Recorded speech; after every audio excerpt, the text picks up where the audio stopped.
9 जी की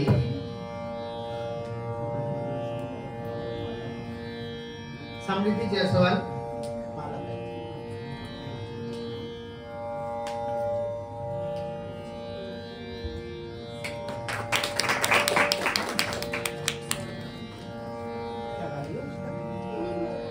वाह, आज बहुत जबरदस्त जबरदस्त राग सुनाई दे रहे।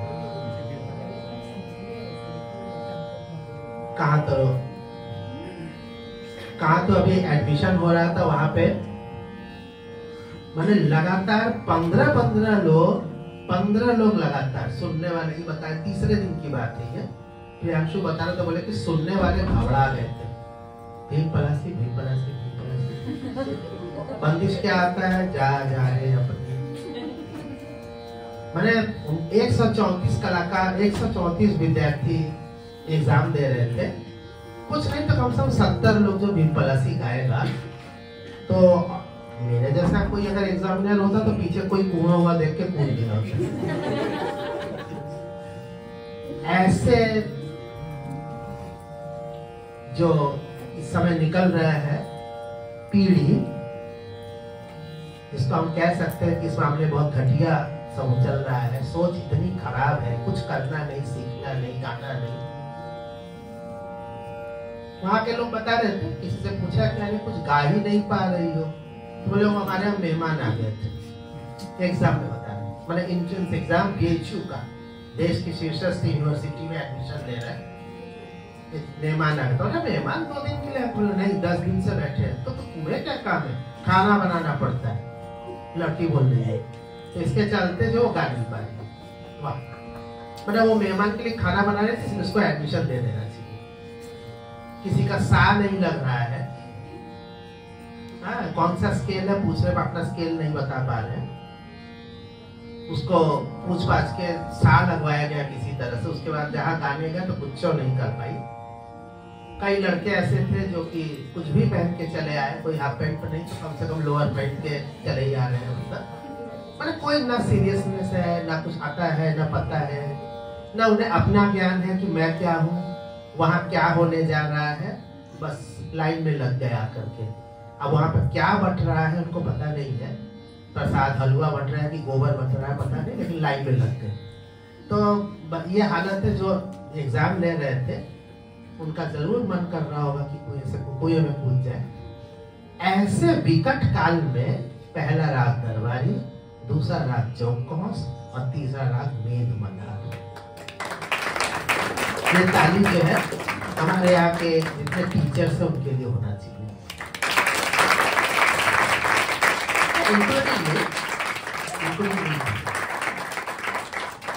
हमारे एक मित्र है जो बहुत अच्छे गायक है। संभवतः हमसे 2-4 महीना या तो बड़े होंगे या 2-4 महीना छोटे रहे होंगे। आप सोच रहे होंगे क्यों बोल रहे हैं? क्योंकि वो सिधार गए, ऊपर चले गए कम उम्र में, क्योंकि कोविड के समय पे काफी लोग गुजरे, वो भी गुजर गए। अच्छा गाता था, काफी अच्छा गाता था, दिल्ली का एक अच्छा कलाकार था। उसने हमको सलाह दी थी, यार तुम बोले तुम जो है बहुत इधर उधर का राग फालतू का रोज को यही कभी वो गाते रहता है, 2-4 राग गाया करो। क्यों? तुम्हारे बारे में लोग कहते हैं कि जब जाओ तब इधर उधर का राग सुनो। क्या करे, भीम पलासी गाए रोज। भीम पलासी अच्छा राग, हम राग को कुछ नहीं कह रहे, लेकिन अगर 134 में से 70 लोग भीम पलासी गा रहे हैं तो ये चिंता नहीं है, ये चिंता का विषय। तो हम तो ऐसी सलाह किसी की सुनते नहीं है। बोला करे जिसको जो बोलना है, वो तो है भी नहीं यहाँ पे, बोलकर तो ऊपर चला जाए। है दोस्त है, दोस्त के बारे में इस तरह से बात थोड़ा कर लेते हैं। हालांकि मुझे बहुत दुख भी है इसके जाने का, एक अच्छा गायक था। हाँ देखो चेयर है, रेड वाली चेयर दे दो, एक चेयर दीजिए उनको, यहाँ पे दीजिए, इस साइड में। आप इधर आ जाइए, इधर जल्दी दो। हाँ यहाँ पे आपका बहुत बहुत स्वागत है। हम विशेष रूप से माधव को बोले थे कि जरूर लेके आना, बताया उसने। अब काफी पहले आई थी, संभवतः 1.5 साल पहले आई थी, सरस्वती पूजा में लास्ट। ऐसे पहले आती थी, चिंतनीय समय में जहाँ पे 134 में से 70 लोग भीम पलासी गा रहे हैं, वो भी एक ही बंदिश गा रहे हैं, ऐसे समय में हमारे यहाँ पर जो बैठे हुए हैं लोग, अभी दरबारी के बाद जोग कॉज, बताइए 13 साल की लड़की जोग कॉज गा रही है, और उसकी मम्मी बता सकती है कि उसके समय में तक, जिस समय जमाना इतना बुरा नहीं आया था, जोग कॉज गाने में लोग घबराते थे, सोचते थे कि इतना कठिन राग है, कैसे गाएंगे। और उसने ये तो नहीं कहते कि 100%, लेकिन हम ये जरूर कह सकते हैं कि 90% रागदारी उसने निभा करके ही गाया है। खाली ये नहीं कि बहुत ऊंची घोड़ी पर चढ़ गए, बस चढ़ते में गिर गए, ऐसा नहीं हुआ। उसने कोशिश की और अच्छे से ही पहुंच गई उस पर करके। ठीक है, अब 13 साल की उम्र में आप और क्या उम्मीद कर सकते हैं। यही अगर और रियाज कर ले, इसके बाद जरूर भविष्य उज्जवल होगा। ठीक उसी प्रकार जागृति के बारे में भी हमने बताया कि बहुत ही कम समय, मुझे लगता है 6-8 महीना पहले हमने उसका गाना सुना था। अब वो इतना ज्यादा हमको दुखी कर गया था, इतना दुखी कर गया था कि हम उससे बहुत सीधे मुंह बात ही नहीं करते थे। ये जानती है इस बात को लेकर के, हम बहुत गुस्से में आते थे कि कुछ करती नहीं, ये नहीं। उससे बात भी अलग से किए थे क्लास में, और आज उसका गाना सुन के लगा कि नहीं, ये बहुत अच्छा कर रही। 6-8 महीने में इतना घूम के खड़ा हो जाना कोई आम बात नहीं। और अब तीसरी कलाकार इशिता। अच्छा, इसी दौरान हम एक बात वाला भी पहला दिया कि हम 1 मिनट और ले लें। इस बार हम लोग और 4 दिन बाद, यहाँ पे बहुत सारे नए लोग हैं, बहुत सारे पुराने लोग हैं, और कुछ लोग लाइव में भी जुड़े होंगे, लाइव बाद में भी सुनेंगे, रिकॉर्डिंग भी होती है, उसमें भी कुछ लोग सुन ही लेते हैं। एक बात हमें इस बार विशेष रूप से कहनी है, ये अगर एक व्यक्ति 1 ग्राम इतना सा मिठाई गुरुजी के मुंह में ठूस दे और 400 लोग आ जाए, तो 400 ग्राम मिठाई खाने के बाद गुरुजी की क्या दुर्दशा होगी। 1 ग्राम इतना सा, बहुत दुर्दशा हो जाती है। तो आप लोगों का जो प्यार, मोहब्बत, इज्जत, श्रद्धा, विश्वास, जो कुछ भी है, वो हम लोगों पर भारी पड़ जाते हैं। तो आप लोग कृपा करिएगा, इस बार हम लोगों पर दया करिएगा, तरस खाइएगा। इस बार कोई भी व्यक्ति हम लोग को मीठा नहीं खिलाएगा और ना मीठा लाएगा। हमने उससे पहले बहुत बार बताया कि 1 मीठा लाना, 2 ही लाना, लेकिन हर आदमी डिब्बा लेके आता है, हमारे मुंह में ठूसने की बहुत असफल कोशिश करता है। ना ना ना ना हाँ ना ना ना ना करते करते परेशान हो जाता हूँ।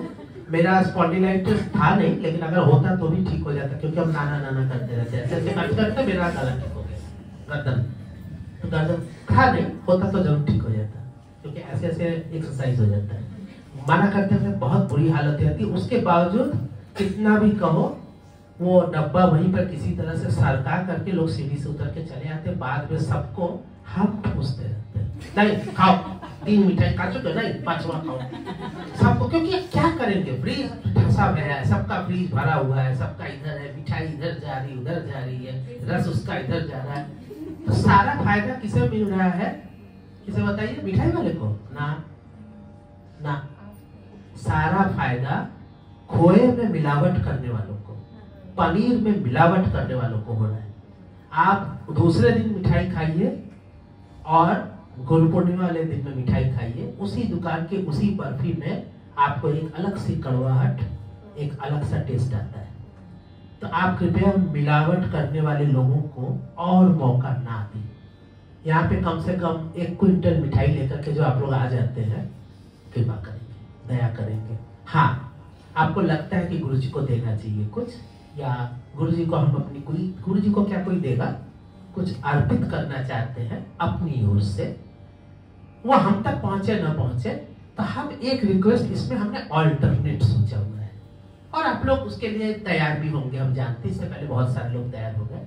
जो पैसा आप मिठाई में खर्च करते हैं, उसको आप शिल्पायन की पुस्तक खरीदने में कर लीजिए। हमारी पुस्तक है ही है, उसमें से ज्यादातर लोगों के हाथ में पहुंच चुकी है। जो नहीं है, उस मिठाई का पैसा, अगर मान लीजिए कि आपको लगता है कि वो मिठाई तो हमें 200 रुपए में आ जाती, तो आप उतना बोल दीजिए, हम किताब दे देंगे, उसमें कोई प्रॉब्लम नहीं। मिठाई के बदले में कुछ सार्थक चीज लेके जाइए। उसी तरह और भी किताबें हैं, राजनीति की किताब है, मेरी पूरा पहले की 2 किताब है। उसके अलावा अगर आपके पास ये 4 किताब है, उसके अलावा भी मेरे पास, आपको पता होना चाहिए, शिल्पायन ने कम से कम अब तक 15 किताबें पब्लिश की। तो उसमें से कुछ है, कुछ पहले से खत्म हो चुकी हैं, विद्यार्थी लोग खरीद चुके हैं, खत्म हो गए। तो हम लोग उस दिन रख लेंगे। जो भी मिठाई का खर्चा है उसको किसी क्षीरसागर को, किसी राजबंधु को, किसी राजश्री को ना दी करके, एक्चुअली उनके लिए भी नहीं, वो तो अच्छे लोग हैं, लेकिन जो मिलावट करने वाले लोग हैं उनके तक पैसा ना पहुंचा करके आप एक सार्थक काम में लगाइएगा। और सभी लोग कोई ना कोई एक किताब वगैरह यहाँ से जरूर खरीदे, क्योंकि किताब को पब्लिश करने में कोई पब्लिशर आजकल आगे आता नहीं, क्योंकि ये जो मार्केटेबिलिटी थी वो खत्म हो चुकी है। अब मार्केट में किताब कोई खरीदता नहीं। आप ही कितना खरीदते हैं कि कोई क्या खरीदता होगा? लोग टेक्स्ट बुक तक नहीं खरीदते, करिकुलम में जो है वो तक नहीं खरीदते, उसका भी सोचते हैं कि पीडीएफ मिल जाए। तो पीडीएफ और ये सब फोटो खींच लेना, कई लोग हम देखते हैं, हमारे अच्छे अच्छे लोग हैं, टीचर तक है, यहाँ बैठे हुए हैं, कोई बंदिश मैंने सीखा है, उसको फोटो खींच के ले जा रहे हैं। अरे आपको तनख्वाह मिल रही है, आपको इतनी अकल नहीं है, आप टीचर हैं कि आप जो है वहाँ पे फोटो खींच के ले जा रहे हैं। अगर सभी लोग इस तरह से फोटो खींच के ले जाए, मान लीजिए आप क्षीरसागर में घुसिए, मिठाई का फोटो खींच कर तो बेचारा क्षीरसागर। तो ऐसा काम मत करिए, किताब खरीदते रहिए। पहली चॉइस शिल्पायन का किताब खरीदिए, दूसरी चॉइस बाहर किताब खरीदिए। बाहर किसी भी दुकान में जाके खड़े होकर के महीने में 1 किताब, 2 महीने में 1 किताब जरूर खरीदिए। ऐसा नहीं है पैसा किसी के पास नहीं है, नेट तो बढ़ाने में सबको पैसा खूब रहता है, बल्कि वो खोज खोज के अच्छा स्कीम लेता है जिसमें 2 GB के बदले में 2.5 GB मिल जाए। तो 2.5 GB 5 GB जितना GB खरीदना हो खरीदिए, लेकिन साथ में किताबें खरीदते रहिए, पढ़ते रहिए। तो ये हम इस बार का आग्रह हम अभी भेजेंगे, मैसेज कल भी भेजेंगे, सारे विद्यार्थियों से है, तो इसको ध्यान रखिएगा। और नहीं खरीद सकते कोई बात नहीं, अगर मान लीजिए आपके मिठाई खरीदने का पैसा नहीं था तो आप मिठाई भी इनके साथ साथ किताब भी मत खरीदिए, कोई नहीं है, लेकिन वेस्टेज मत करिए। बहुत हुआ तो 1 माला लेके आइए, अगर वो भी ना लाए तो कोई हल नहीं, क्योंकि अगले दिन आपको बता रहे हैं बोरे में माला ले लेके फेंकना पड़ता है ना, और इतनी बदबू हो जाती है फूल के सड़ने की कि हम लोग बहुत परेशान हो जाते हैं। सारी जगह में टंगता है पहले, अच्छा फूल खिलना भी चाहिए, सुगंध आती है, हम उसको ना नहीं कर सकते, लेकिन बल्क इतना ज्यादा हो जाता है। अब यहाँ पे अगर 10 माला है, 20 माला है, वहां तक तो ठीक है, 200, 250, 300 माला आ जाता है, फिर वो ले लेकर के सारे लोग वो वहां तक जा के रात के अंधेरे में जाके फेंकते हैं, क्योंकि इधर उधर फेंको तो लोग मना करते हैं, तो वो बहुत ही मतलब अच्छा नहीं लगता। हम लोग को वेस्टेज से बहुत चिढ़ है, फूल खरीदना चाहिए, ऐसा नहीं है। तो आप अगर घर का आपके छत पे खिला हुआ एक गुलाब लेकर के आ जाएंगे, एक बेला लेके आ जाएंगे, बेल फूल इस समय बहुत अच्छा आ रहा है, एक छोटे से फूल की खुशबू बहुत होती है, अभी है नहीं, डाकिनिया रखती है, रूम में रखती है, उसके पेड़ों में 1 या 2 फूल खिलता है, 3 खिलता है, वो लाके अपने कमरे में रख देती है, 1 फूल से सुगंध आती है। तो आप अपने यहाँ से 1 फूल लेके आ जाएंगे तो भी हमें कोई दिक्कत नहीं। उन चीजों पर खर्च न करके जो चीजें वास्तव में की जानी चाहिए उस पर करिए, और वेस्टेज से थोड़ा बचिए। वेस्ट नॉट वाट। इस संदेश के साथ इन्वायरमेंट के भी ध्यान रखते हुए, बहुत हुआ तो अगर बहुत नहीं मन मान रहा तो 1 माला लेके आ जाइएगा। फिलहाल हम लोग सुनने जा रहे हैं राग मेघ मल्हार। छाता लेके आए हैं ना?